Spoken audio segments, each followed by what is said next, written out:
I grew up on the farm. We grew up on my grandpa's farm actually, and about at 5 years old, my mom and dad bought a different place and we started to farm there.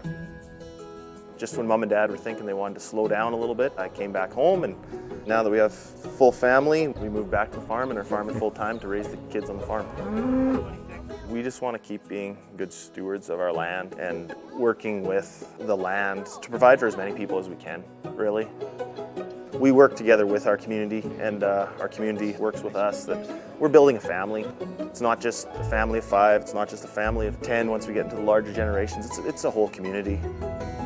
We want to keep the family going and give them the best opportunity that they can have to be successful in what they want to do, and not pressure them into anything or not ask them to be anybody they're not. We want them to be successful, so it's important for us to be successful as well, to show them that.